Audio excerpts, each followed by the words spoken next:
Rádio Rio de Janeiro, a emissora da Fraternidade, passa a apresentar Luz na Penumbra, programa que leva ao seu coração a mensagem da doutrina espírita.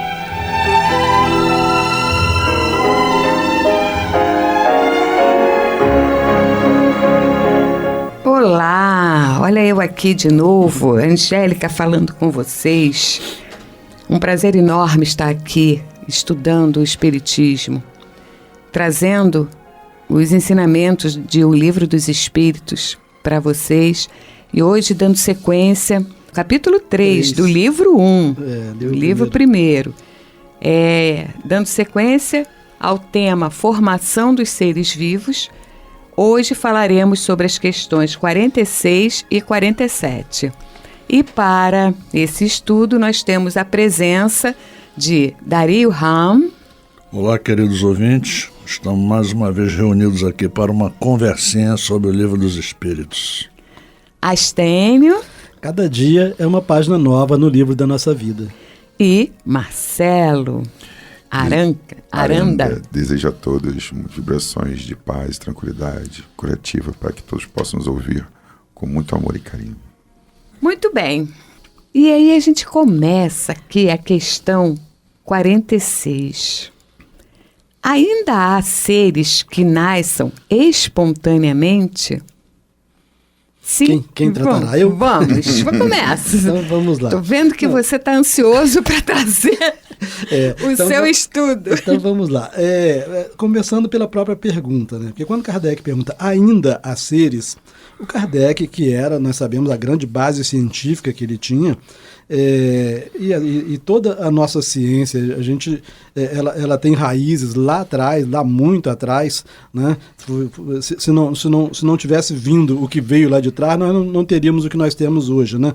Mas Kardec pergunta se ainda. Então, se ele pergunta se ainda há seres que nasçam espontaneamente, é porque ele está partindo do pressuposto, ele estava convencido, para ele era lógico, que existiram sim no passado mais remoto, nos primórdios da Terra, etc., né, essas gerações espontâneas. E mais, ele considerou que essas respostas anteriores dos espíritos estavam apontando para a geração espontânea, né? Daí ele perguntar se hoje, ainda no século XIX, né, se ainda há seres que nasçam espontaneamente.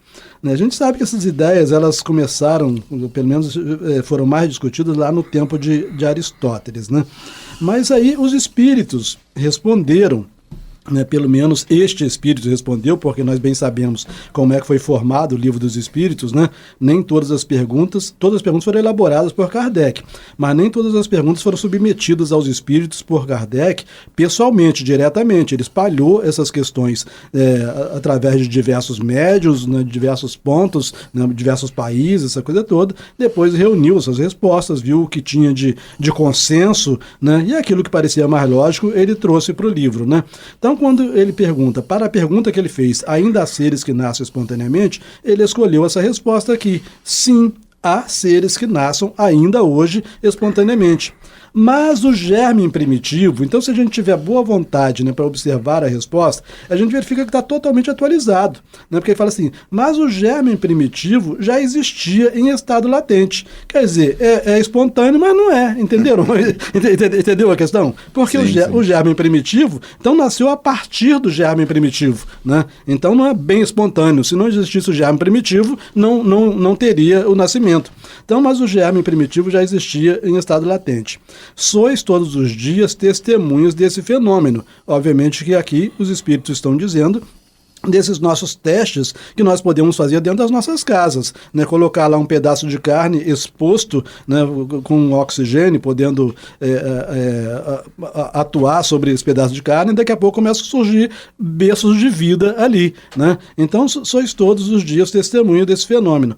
Os tecidos do homem e dos animais não contêm os germes de uma multidão de vermes que só esperam para desabrochar a fermentação pútrida necessária necessária à sua existência, é um pequeno mundo que dormita e que se cria.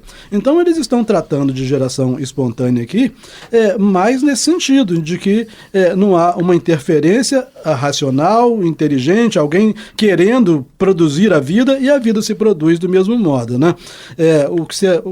Pelo que sei, a ciência hoje ela defende não a geração, pelo menos contesta, né, a questão da geração espontânea, dizendo que o que existe seria a reprodução a partir de progenitores geneticamente relacionados, né? Utilizam palavras bonitas, mas me parece que esses germes aqui seriam os progenitores geneticamente relacionados. Acho que dá para aproveitar tudo, fazer uma interpretação aproveitando tudo que está no Livro dos Espíritos. Eu, bem recentemente, li uma matéria publicada pela Unicamp, em que a Unicamp não se responsabilizou pela matéria, porque era um membro da Unicamp, né, que publicou, mas, de qualquer forma, dizendo que as conclusões, né, a que a ciência chegou, né, a respeito da geração espontânea, ela tem muito de ciência, mas também tem muito de política e de religião, sabe? Porque, na verdade, o negócio não está fechado cientificamente, né? Porque os cientistas, quando bateram o martelo, muitos deles bateram o martelo influenciado pela religião e influenciado pela política, porque era preciso que chegasse a um determinado conceito, né? E foram levados a isso de algum modo. É interessante observar que o Louis Pasteur, né, o grande cientista, ele é assim, notificado como aquele que conseguiu, vamos dizer, botar um referencial, né? Ele faz um experimento muito interessante, que é conhecido como pescoço de cisne, onde ele isola daquele do meio de cultura, vamos chamar assim, imagina um caldo, né, nutritivo, com carne e tal, os elementos do ar. Porque se você analisar friamente, como é que você enche aquele meio com vida, né? E no meio desse pescoço tinha água, né? Para não passar oxigênio. E aí coisa, né? O pescoço fazia... Ele aqueceu esse caldo e vaporiza. E quando vaporiza, aquele ar fica cheio de gotículas de água, o que talvez dificultaria muito essa entrada desses micro-organismos.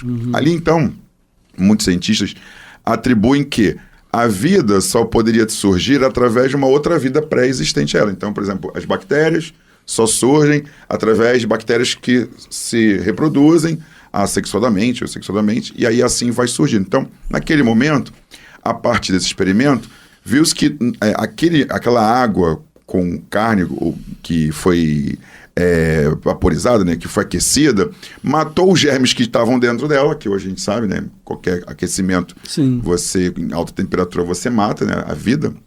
E então, a partir dali não poderia surgir nada. Então, da onde viria essa vida, né, que depois ele quebra o pescoço e tal, do vidro, né?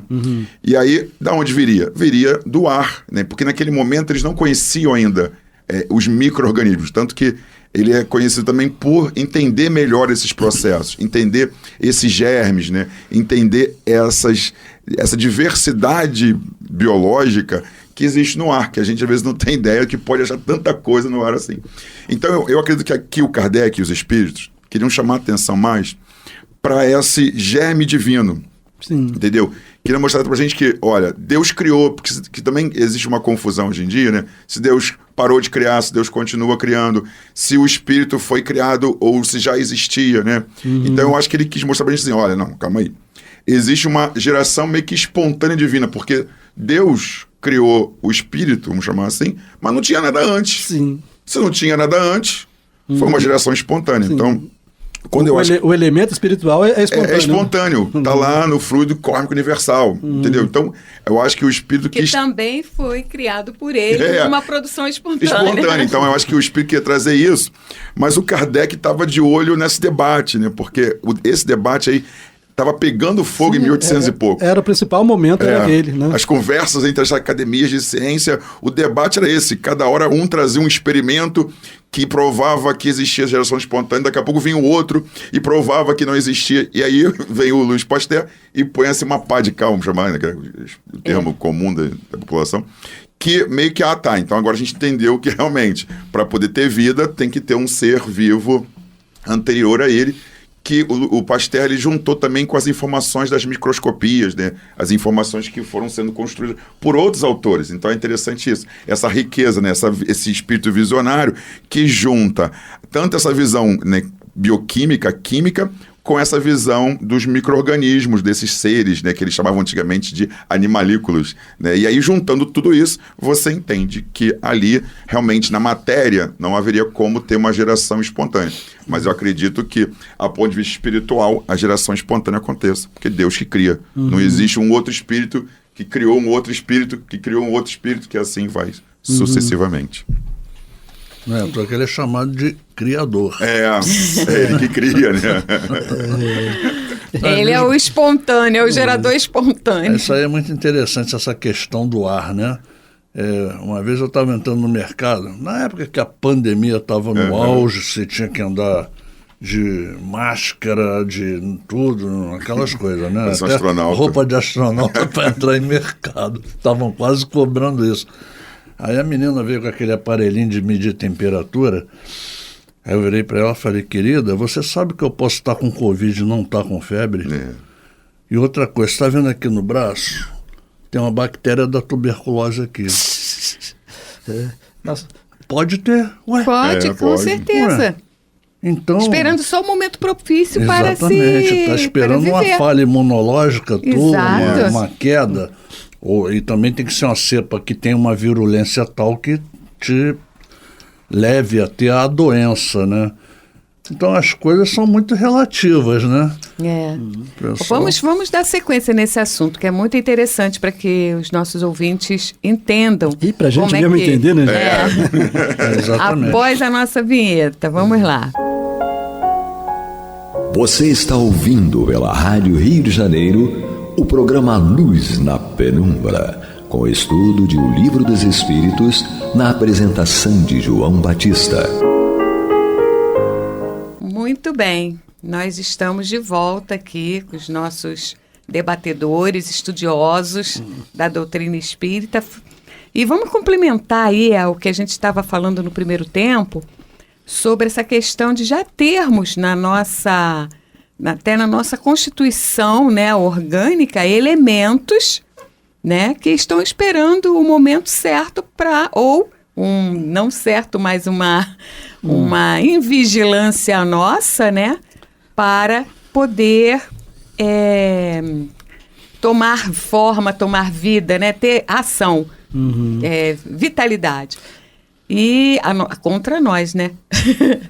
Continua aí na sua explicação, Dario, que você estava falando sobre a questão a tua área, né? Os germes, as bactérias que se encontram no nosso organismo. O susto que você deu na menina do mercado?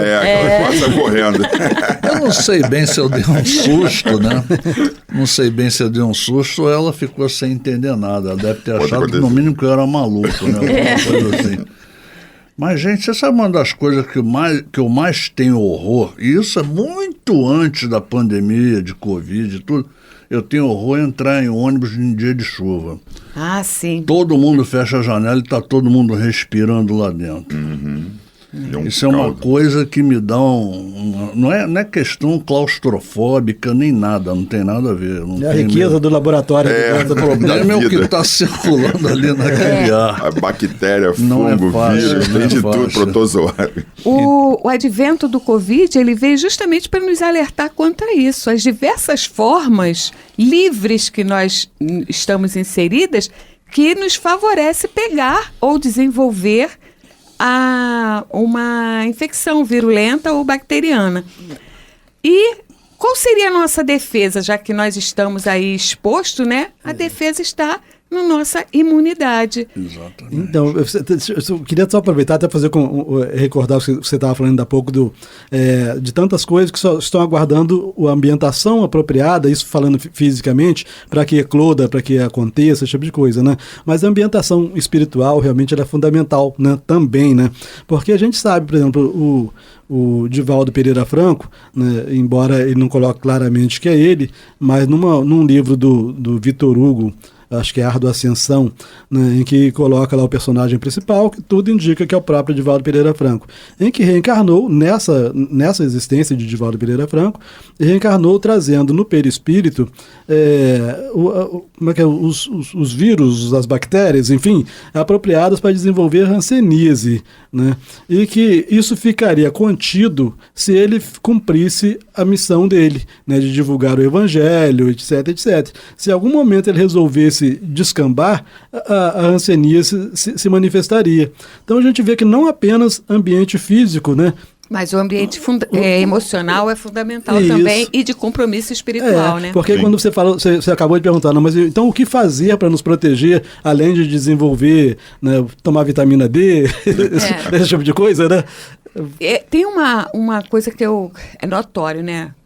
Aqui nós temos participantes da área de saúde, eu sou uma delas, e a gente observa, assim, dos nossos pacientes, baixou o fator comprometimento emocional, uma tristeza, uma angústia, um sentimento de raiva, uma mágoa, para desencadear uma série de doenças. Sim. E às vezes a pessoa está nitidamente doente e com uma série de características inerentes a tal patologia.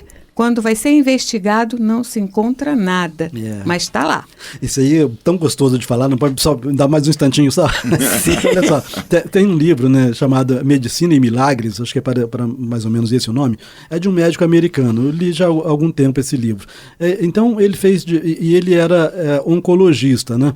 Então ele revela lá uma série de fatos de um número grande de clientes dele, em que chegavam no consultório, né, lá faziam os exames, verificava que estava com metástase, esse tipo de coisa, e ele, longe de se preocupar em fazer cirurgia, esse tipo de coisa, ele começava como se fosse um psicólogo, querendo saber a causa psicológica da doença. Qual é o sentimento que está circulando com quem ali? Que você brigou, quando você brigou, a quem você ofendeu, ou quem te ofendeu, sabe? Porque ele estava convencido de que existia uma causa psicológica nas enfermidades físicas, né? E aí sempre descobria. Então, por exemplo, se alguém tinha ofendido em público, né, muito gravemente uma determinada autoridade, por exemplo, ele dizia assim, olha, vai ser em público que você vai ter que pedir perdão, sabe? Porque não adianta mandar uma carta que não vai resolver o seu problema do câncer, não. Entendeu a situação? Sim, sim, né? sim. Então, a gente vê que a vida de relação da gente gera enfermidades, como pode gerar cura também. E não é espontânea. Não. É muito interessante que no livro Filosofia Espírita, publicado do Espírito Miramês, ele vai chamar a atenção que ele vai dizer o seguinte, que a geração espontânea, que essa questão fala, né, porque ele vai comentando sobre cada questão do livro dos Espíritos, ela está relacionada à indução das forças espirituais, ou seja, os benfeitores da espiritualidade maior trabalham no nosso seio aqui, né, no seio da matéria, para que esta alcance maiores valores e abra as comportas de forças ativas para estimular outros campos de vida dentro da vida material. Então veja que interessante. Então a gente vê, como a gente estava falando, né, refletindo aqui, a gente vê o tempo inteiro aqui, né, esses trabalhadores do bem nos acompanhando, nos ajudando, criando, né, em laboratórios de pesquisa no plano espiritual, e depois eles reencarnam, aí traz esse conhecimento para a Terra, e assim o processo vai avançando, vai se prolongando, né? Mas também a gente vê que outras coisas às vezes também são desenvolvidas, infelizmente, né, por espíritos que às vezes estão equivocados. Eu queria chamar a atenção disso. Por exemplo, né, tem um livro fantástico, né, que vai falar, nos anos 80 e pouco, que foi psicografado, da vinda de uma nova droga. E aí, logo em seguida, no 89, 90, começa a aparecer nos jornais notícias do êxtase. Né? Então, veja como interessante, né? No mundo espiritual, já havia um alerta para o cuidado com esses... Então, dessa criação, vamos chamar, só que química, né? E aí, depois, ela é trazida para o mundo material. Então, para a gente ficar atento com essas coisas, com os pensamentos, com as emoções. As emoções, vou falar, ficar atento, a gente não viu o 47 ainda. Vamos lá. Não, nós vamos lá, porque ela dá até uma sequenciazinha, né? A espécie humana se encontrava entre os elementos orgânicos contidos no globo terrestre Isso aí daria para a gente falar há muito tempo, né? Mas a resposta dos espíritos foi bem curtinha. Provavelmente porque não deu para trazer não dava, né, para trazer maiores detalhes. Então a espécie humana, o gênero humano se encontrava entre os elementos orgânicos contidos no globo terrestre, sim, e veio a seu tempo. Foi isso que levou a se dizer que o homem se formara do limo da terra. Filosoficamente está bonito, né? Mas agora fala você. Como que o homem quimicamente é interessante. Eu gosto sempre, quando às vezes estou dando aula, né, eu falo com os alunos de diferentes níveis, que eu gosto de trazer para eles essa referência, principalmente que hoje em dia muita gente lê a Bíblia, né? Que quando você pega a Bíblia, ele fala, né, que o homem veio do pó e do pó voltará. Aí eu sempre pergunto, o que tem no pó? O que tem na terra? São moléculas. E o que tem no nosso corpo? Também são moléculas. Exatamente. Então, essa relação aqui é muito interessante. Quando ele fala do limo, provavelmente é nesse sentido, de que muitas das moléculas, né, carbono, hidrogênio, oxigênio, que estão ali no limo, elas vão fazer parte do nosso corpo. E o nosso corpo, quando vai perecer, ele vai devolver para o limo essas moléculas. Então, mesmo se pegasse o simbolismo de Adão, ainda faria sentido que não foi geração espontânea, porque teria vindo do limo, né? Desse processo criativo, né, dos espíritos superiores de organizar.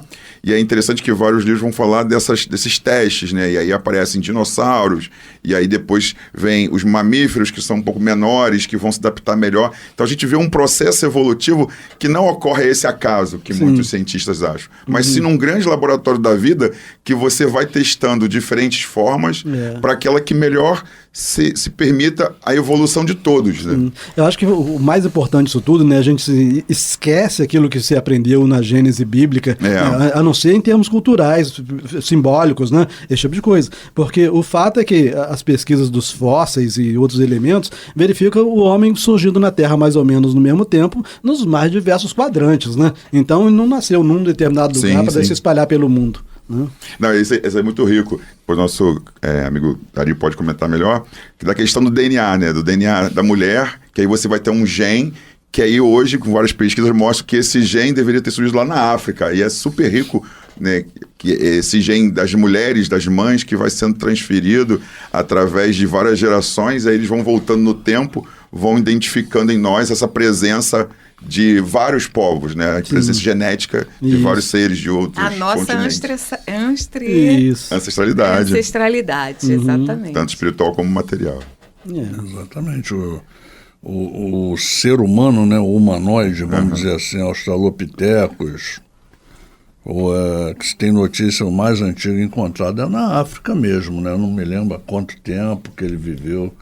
Isso aí já me falha a memória. No próximo estudo a gente vai aprofundar isso.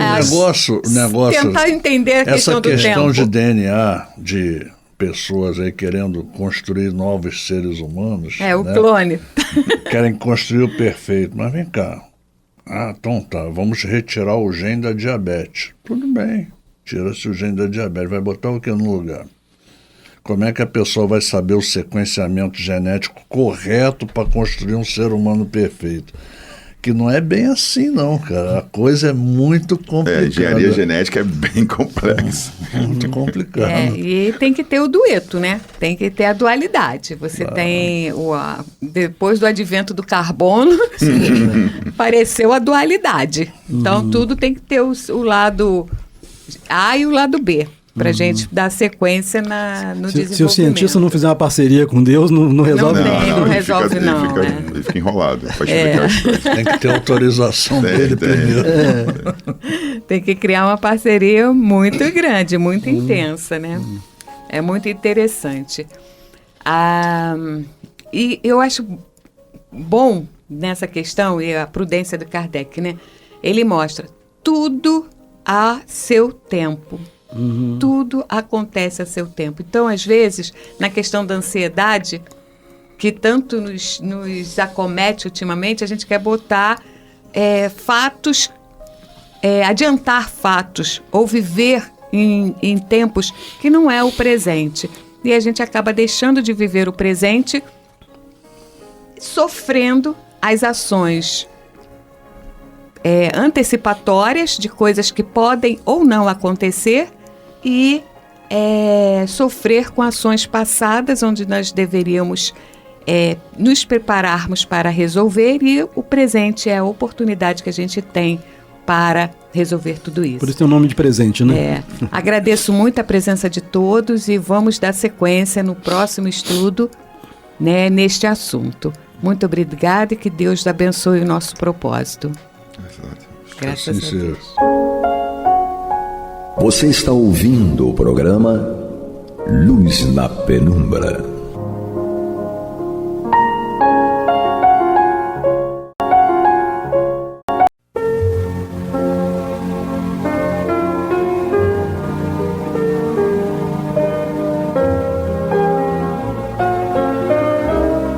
A Rádio Rio de Janeiro está levando ao seu lar e ao seu coração a mensagem consoladora da doutrina espírita, através do programa Luz na Penumbra.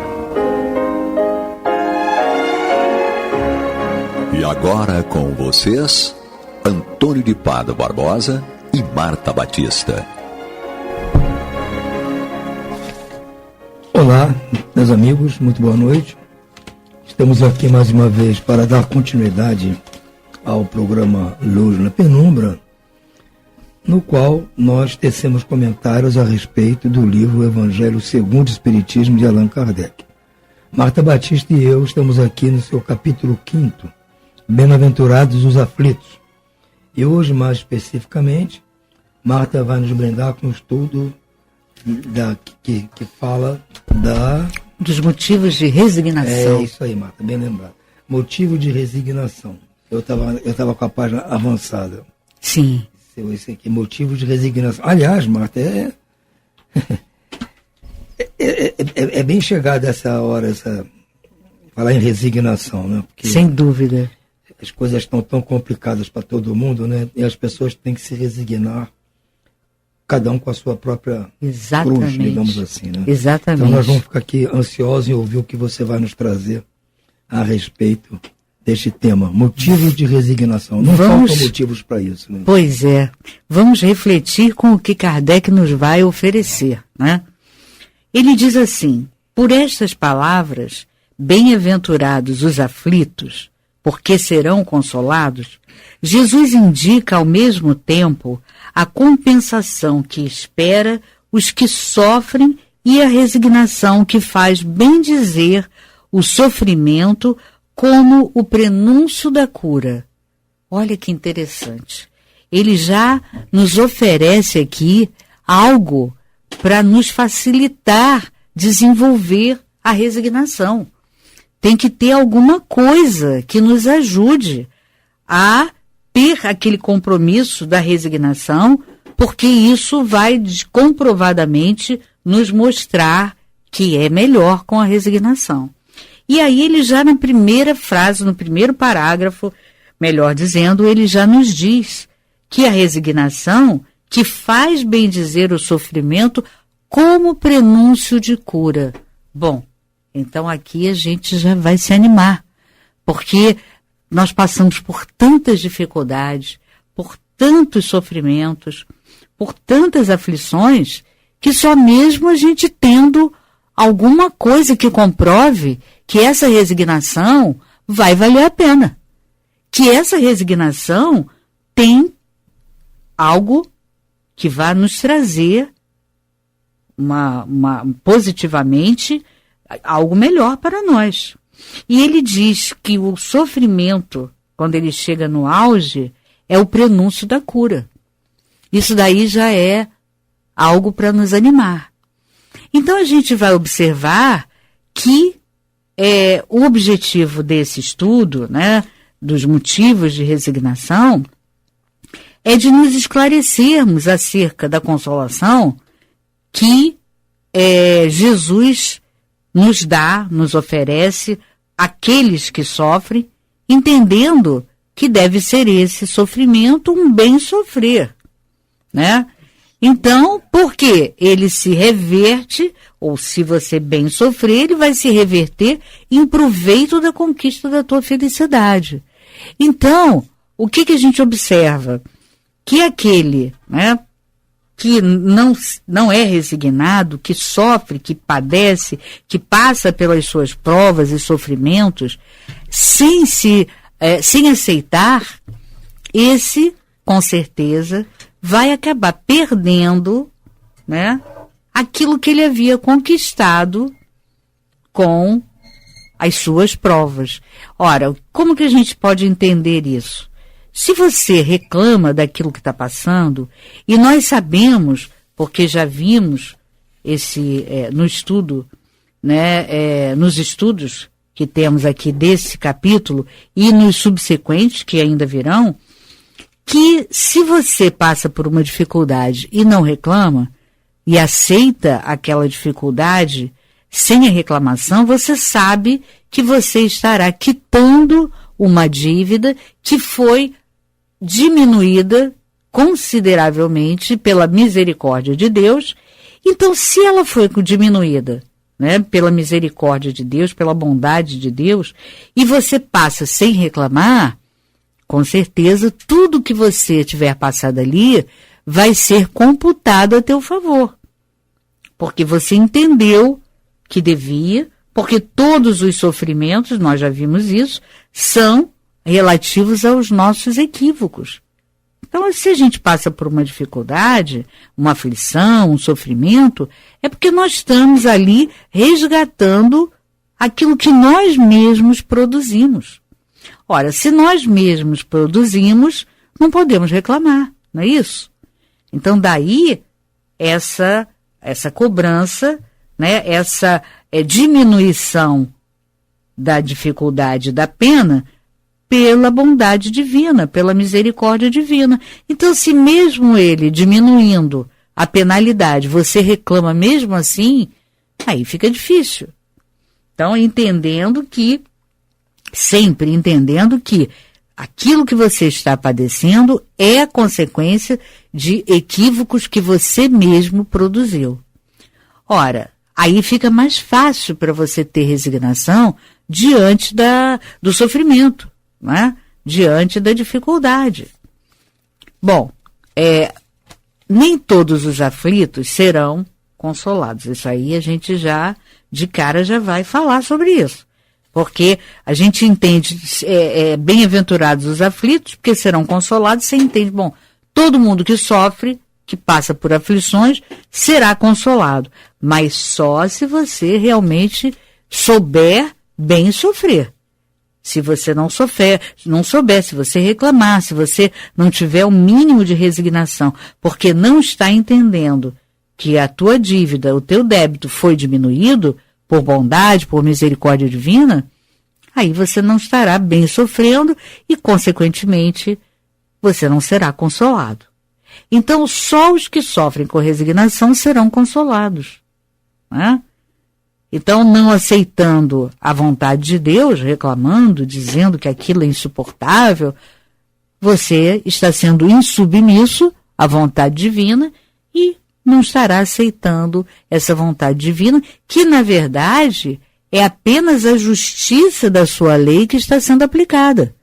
Porque você agiu de forma equivocada num passado, pode ser um passado recente ou remoto, e, logicamente, que a lei de Deus está sendo aplicada, não é nada de uma cobrança injusta, uma cobrança cruel, não. E não é Deus que está, ele como pessoa, é na realidade a sua lei, que é perfeita e que está agindo sobre você. Então, seguindo, ele diz, essas palavras ainda podem ser entendidas assim: deveis considerar-vos felizes por sofrer, porque vossas dores neste mundo são a dívida das vossas faltas passadas. E essas dores, quando suportadas pacientemente sobre a terra, vos poupam séculos de sofrimento na vida futura. Deveis, então, estar felizes por Deus ter reduzido vossa dívida, permitindo quitá-la agora, o que vos assegura a tranquilidade no futuro. Olha que interessante. Quer dizer, então, primeiro, se você não é submisso à vontade de Deus, porque não está entendendo que ela é a consequência dos seus erros, dos seus equívocos no passado, você realmente não estará entendendo o mecanismo. Porque, na realidade, como ele diz aqui, e vai dizer ainda mais, aquilo que está sendo cobrado não é nem 1/10 do que realmente você deve. Então ele diminui a cobrança, ele coloca essa possibilidade de você pagar menos, desde que você aceite com submissão as dificuldades pelas quais você vai passar. Fruto dos seus erros. Não foi Deus que errou, foi você que errou. Então é importante que a gente perceba isso, né? A tua dívida foi reduzida, permitindo que você quitasse, porque se ela fosse cobrada como realmente você deveria, você não ia conseguir quitá-la tão cedo. Você ia ter muitas e muitas encarnações, ia ser muito complicado para você se acertar com a justiça divina. Então a gente percebe que é mais do que óbvio que nós temos que aceitar o que estamos passando. Primeiro, porque fomos nós que produzimos. E segundo, porque Deus está sendo bondoso, misericordioso, diminuindo o nosso débito. E ele segue dizendo: o homem que sofre assemelha-se a um devedor que deve uma grande importância, e a quem o seu credor diz: se me pagares hoje mesmo a 100ª parte do que me deves, eu te darei a quitação do que resta, e serás livre. Se não o fizeres, eu te perseguirei até que tenhas pago a última parcela da tua dívida, como se fosse um credor, né? Que vai atrás de você e te cobrar aquilo que você está devendo. Mas, no caso Deus, né, a misericórdia de Deus é tão grande que ele só cobra a 100ª parte do que você deve. E ele segue: o devedor não se sentiria feliz por submeter-se a toda espécie de provações para se libertar de uma dívida pagando somente a 100ª parte do que deve? Em lugar de se queixar do credor, não lhe agradeceria? Então é por essa perspectiva que a gente deve se sentir feliz por aquilo que está passando. E não porque você tenha que achar que aquele sofrimento é gostoso.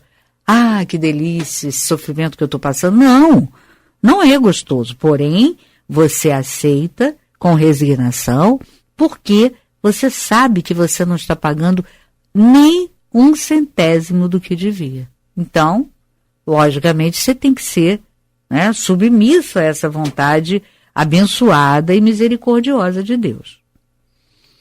E ele diz: esse é o sentido dessas palavras. Bem-aventurados os aflitos, porque serão consolados. Quer dizer, serão consolados se aceitarem passar pelas suas provações com resignação, entendendo que Deus é justo, e além de justo, ele é misericordioso. E ele segue: são felizes porque se quitam, e após a quitação serão livres. Então ele está explicando: você não é feliz porque diz que o sofrimento é bom. Ai, que delícia esse sofrimento, meu Deus, é uma beleza. Não, você é feliz porque você sabe que se você passar com resignação, você vai ficar quitado de todos os seus débitos. Então ele explica direitinho. E segue: entretanto, se ao se quitarem por um lado, se endividarem por outro, ou seja, reclamação, é justamente um endividamento. Então você não pode estar reclamando por isso, porque senão você quita de um lado, mas em compensação você já assume um novo ou novos débitos em seguida. Então não adianta. Se você fizer isso, se endividarão por outro lado e jamais chegarão à libertação. Ora, cada falta nova aumenta a dívida, porque não existe uma falta qualquer que seja que não traga consigo uma punição forçosa e inevitável. Olha que interessante. Então, cada coisa que a gente faz, além de assumir um débito, se você ainda reclama, você está assumindo mais um débito. E é um débito meio complicado, porque é um débito que você questiona a sabedoria divina. Você está questionando a bondade divina, a misericórdia divina. Então, é um débito bem complicado. Por isso ele explica. Então, a cada nova dívida, a cada nova falta, a dívida aumenta. Porque não existe uma falta que não será computada na tua lista. Né? Se não for hoje, será amanhã. Se não for nesta vida, será em outra. Entre essas faltas, é preciso colocar em primeiro lugar a insubmissão à vontade de Deus. Olha só. Então, vamos prestar atenção. Quer dizer, além do próprio erro que você possa estar produzindo, né, por falta de conhecimento das leis divinas, com plenitude, você está cometendo um erro gravíssimo, que é o da insubordinação e insubmissão à lei divina e à vontade divina. Então, ele diz, em primeiro lugar, a insubmissão à vontade de Deus. Portanto, se lamentarmos as aflições, se não as aceitarmos com resignação e como algo que merecemos, se acusarmos a Deus de usar de injustiça, contraímos uma nova dívida que faz com que percamos o benefício que se podia retirar daquele sofrimento. Porque você está questionando a justiça de Deus. Então você, olha, eu não aceito, isso é horrível, eu não aguento, eu não suporto. Você está querendo dizer que Deus está errado, que as leis dele estão erradas e que você não merecia estar passando por isso. E a gente tem até, né, um costume, uma frase muito costumeira, né, que diz assim, puxa vida, isso que eu estou passando, meu Deus, ninguém merece, né? A gente fala isso, como se realmente nós não merecêssemos. E merecemos. Então é bom que a gente reflita sobre cada coisa que a gente fala, pensa, que a gente sente, né? E vamos tentando mudar tudo isso, esse panorama, para que realmente você consiga caminhar em direção a uma positividade. No caso aqui, é você ter a teu crédito, né, algo que você esteja passando com resignação, entendendo que Deus é justo e que, se você passa por aquilo, é porque realmente precisava. Ou por uma expiação, ou por uma prova. Porque por prova você está aprendendo.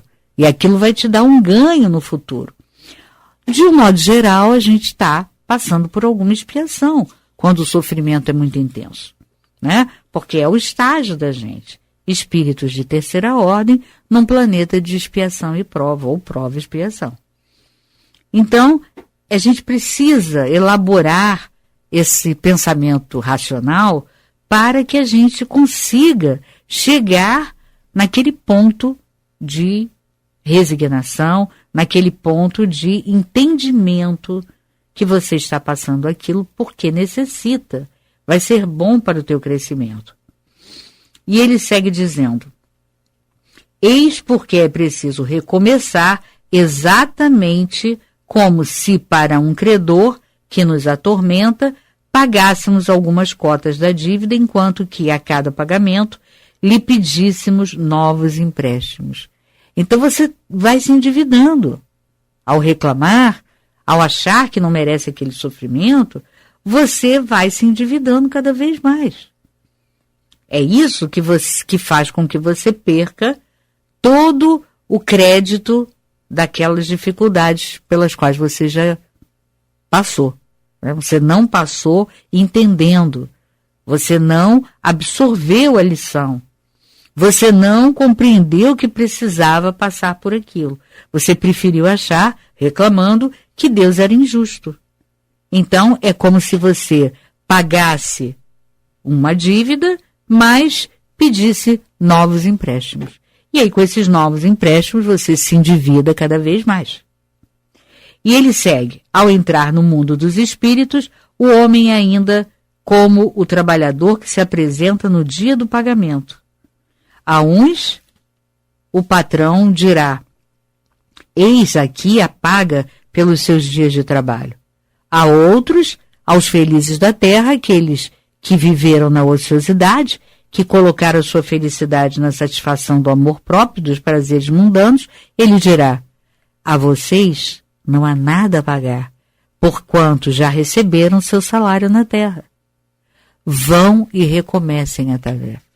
Ora, é complicado, né? A gente pensar que tudo que nós estamos passando, que faz com que a nossa existência seja uma existência probatória, difícil, a gente ainda vai ter que passar por tudo isso de novo, né? Passando pelos mesmos débitos relativos aos mesmos erros que você cometeu. Quer dizer, você não está liberando nada da lista, pelo contrário, você está acumulando.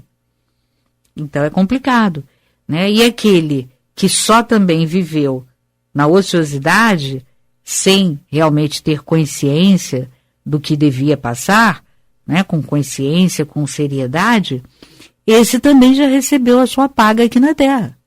Quer dizer, não tem mais nada a receber. Quer dizer, todas as benesses que ele teria ao chegar na erraticidade, não vai ter, porque já teve aquilo que ele queria, que eram coisas, regalias no mundo material.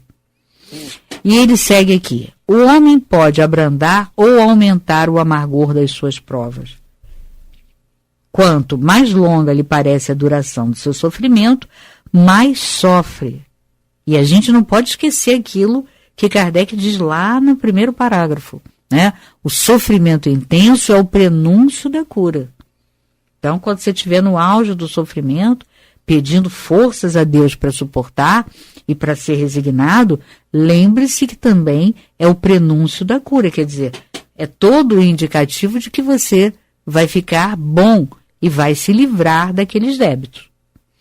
E ele diz: aquele que se coloca sob o ponto de vista da vida espiritual compreende com um olhar a vida corporal. Ele a vê como um ponto no infinito, entende a sua brevidade e diz que esse momento penoso passa bem rápido. Quer dizer, você sabe que do ponto de vista, né, da eternidade, a qual você está como um espírito viajando, né, no tempo, aquilo é um nada, é um mínimo do mínimo, comparado à felicidade e às benesses que você terá no futuro. Então, é também um ponto de raciocínio para você se ancorar e ter forças para suportar e superar a dificuldade. A certeza de um futuro próximo mais feliz o sustenta e o encoraja, e em vez de lamentar, agradece as dores que o fazem avançar. Para aquele que, ao contrário, nada vê além da vida corporal, esta lhe parece interminável e a dor cai sobre ele como todo o seu peso. O fato de encarar a vida sob o ponto de vista espiritual resulta na diminuição da importância das coisas terrenas, levando o homem a moderar seus desejos e a contentar-se com a sua posição, sem invejar a dos outros e a atenuar a impressão moral dos reveses e decepções que vem a passar. Dessa forma, o homem ganha uma calma e uma resignação tão úteis à saúde do corpo quanto à saúde da alma, enquanto que pela inveja, o ciúme e a ambição, ele se submete voluntariamente à tortura, aumentando assim as misérias e as angústias da sua existência. Então, mais uma vez a gente chega, né, Antônio, àquela postura do ponto de vista. Quer dizer, você tem que utilizar o ponto de vista espiritual, não é isso? É por isso que é importante, às vezes, nós conversamos aqui no seu programa, falando de espiritismo, sobre o que eu considero aqueles pilares, né, aquelas bases que tem a doutrina para que facilite o nosso entendimento. Exatamente. Da proposta de consolo, de explicação, de abrandar as dores pelas quais nós passamos. Se você entende, tem visão da lei, tem visão da vida futura, da justiça divina, então você, com essa compreensão, você entende o que ele está falando da resignação. Você começa a entender, bom, melhor me resignar com essas dores, porque eu vou evitar outras dores consequentes da minha própria dor. Minha dor vai gerar mais dor. Então, para evitar isso, ficar só com o que eu já tenho, eu vou me resignar com isso, vou confiar na justiça divina, porque eu não causando mais dano, não vou sofrer mais danos. Então, para você ter força e acreditar, ter fé nisso, você tem que entender aqueles capítulos iniciais que eu considero um caminho, né? Uma indicação do que vem pela frente, que vai realmente nos trazer o consolo. Esse capítulo 5 fala das nossas dores, nossas aflições. É um prenúncio do que nós temos que abordar. Isso. Mais para frente nós vamos ver como Jesus propõe que a gente age com as bem-aventuranças, com amar o próximo, etc. Então é aí que a gente vai tendo uma noção do esqueleto que o livro é, para nos facilitar. E agora, as pessoas precisam ter tempo para estudar, né? Gostar de estudar exatamente. E se embrenhar nisso daqui, senão fica difícil. É verdade. Mas hoje vamos ficando por aqui. Muita paz a todos e muito boa noite. Muita paz.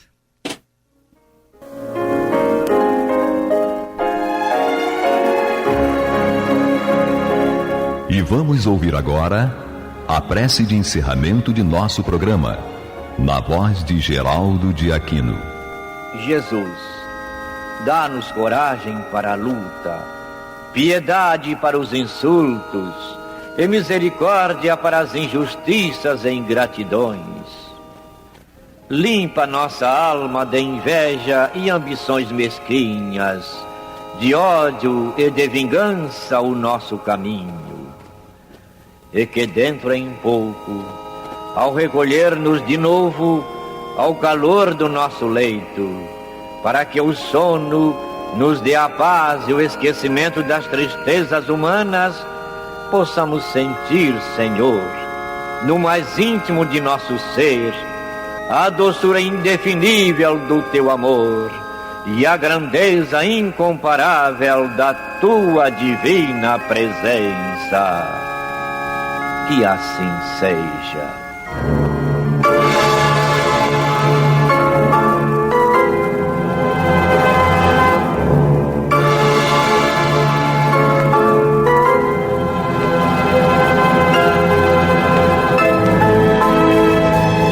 Acabamos de apresentar o programa Luz na Penumbra, que voltará a ser apresentado amanhã às 21 horas nesta emissora.